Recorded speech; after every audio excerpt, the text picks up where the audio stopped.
নমস্কার বন্ধুরা, আপনাদের সকলকে স্বাগত জানাই আজকের এই গুরুত্বপূর্ণ আপডেটে। বকেয়া ডিএ সংক্রান্ত বা মহার্ঘ ভাতা সংক্রান্ত ঘোষণা যেহেতু সোমবার, আশাবাদী কর্মী মহল এখন সেই আশায় কিন্তু রয়েছেন। একটা নিউজ মাধ্যম থেকে কি আপডেট উঠে আসছে সেটাই কিন্তু আপনাদের সাথে শেয়ার করতে চলেছি। বেশি না কথা বলে চলুন শুরু করা যাক। গত সোমবার মন্ত্রিসভার প্রথম বৈঠকের পরই মুখ্যমন্ত্রী শুভেন্দু অধিকারী জানিয়েছিলেন বকেয়া মহার্ঘ ভাতা অর্থাৎ ডিএ সহ একাধিক ইস্যু নিয়ে সিদ্ধান্ত হবে পরের বৈঠকে। তাছাড়া আপনারা স্ক্রিনে দেখতে পাচ্ছেন যে আজকে উঠে এসছে এই আপডেটটা। দেখুন, 17ই মে 2026, নিজস্ব প্রতিনিধি, কলকাতা। ঠিক আছে, গত সোমবার মন্ত্রিসভার প্রথম বৈঠকের পরই মুখ্যমন্ত্রী শুভেন্দু অধিকারী জানিয়েছিলেন যে বকেয়া মহার্ঘ ভাতা অর্থাৎ ডিএ সহ একাধিক ইস্যু নিয়ে সিদ্ধান্ত হবে পরের বৈঠকে, অর্থাৎ আগামী সোমবার, অর্থাৎ কাল সকাল 11টায় সেই বৈঠক বসতে চলেছে নবান্নে।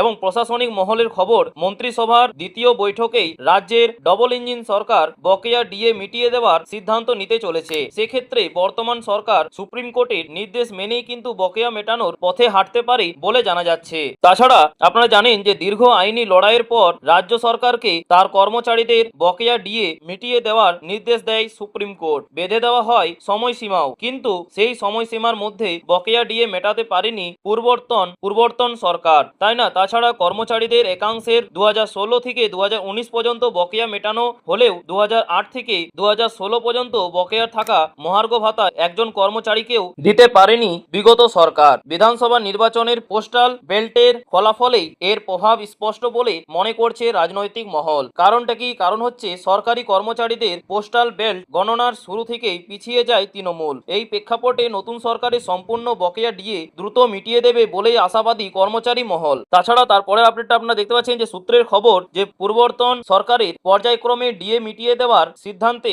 দাড়ি টানতে চলেছে বর্তমান সরকার। অর্থাৎ সেক্ষেত্রে মনে করা হচ্ছে যে একবারেই সম্পূর্ণ বকেয়া মিটিয়ে কর্মচারীদের পাশে থাকার কিন্তু বার্তা দিতে পারে শুভেন্দু অধিকারীর সরকার। গত 6 মে সুপ্রিম কোর্টে ছিল রাজ্যের ডিএ মামলার শুনানি। তার ঠিক আগের দিন রাজ্য সরকারের আইনজীবী কুনাল মিমানি 3 সপ্তাহের জন্য শুনানি পিছিয়ে দেওয়ার আবেদন জানিয়েছিলেন। এই বিষয়ে কর্মচারীদের যুক্তি যে বর্তমান সরকার ডিএ মিটিয়ে দেওয়ার সিদ্ধান্ত নিয়েছে বলেই শুনানির দিন পিছিয়ে দেওয়ার আর্জি জানানো হয়েছে। ডিএ নিয়ে মূল মামলাকারী confederation of state government employees এর সাধারণ সম্পাদক মলয় মুখোপাধ্যায় বলেন যে পরিস্থিতি পর্যালোচনা করে যা বোঝা যাচ্ছে তাতে মনে হচ্ছে যে রাজ্য ডিএ পুরোপুরি মিটিয়ে দিয়েই শুনানিতে হাজির হতে চাইছে। তাছাড়া বর্তমানে কেন্দ্রের সঙ্গে রাজ্যের কর্মীদের ডিএর ফারাক প্রায় 42%। বাজেটে ঘোষণা করেও 4% ডিএ দিতে অপারগ হয়েছে পূর্ববর্তন সরকার। ফলে এই 4% নিয়ে বর্তমান সরকার কি সিদ্ধান্ত নেয় সেদিকেও কিন্তু নজর রয়েছে সরকারি কর্মচারীদের।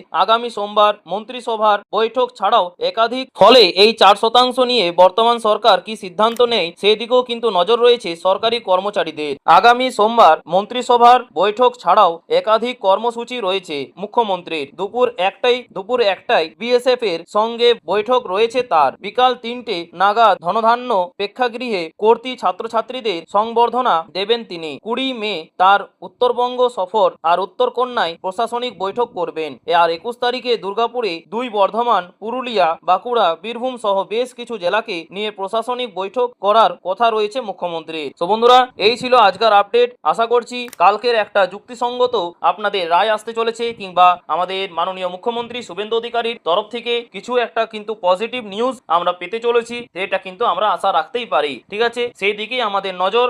আর কালকে কি হতে চলেছে অবশ্যই কিন্তু আপনারা কমেন্ট বক্সে জানাতে ভুলবেন না। ঠিক আছে, আর মনে কিছু প্রশ্ন থাকলে অবশ্যই কিন্তু জানাবেন। আর ঠিক আছে, আজকে এই ছিল আপডেট। আজকে এই পর্যন্তই, দেখা হচ্ছে পরের ভিডিওতে নতুন কোনো আপডেট নিয়ে। থ্যাংক ইউ, পাশে থাকবেন, সুস্থ থাকবেন।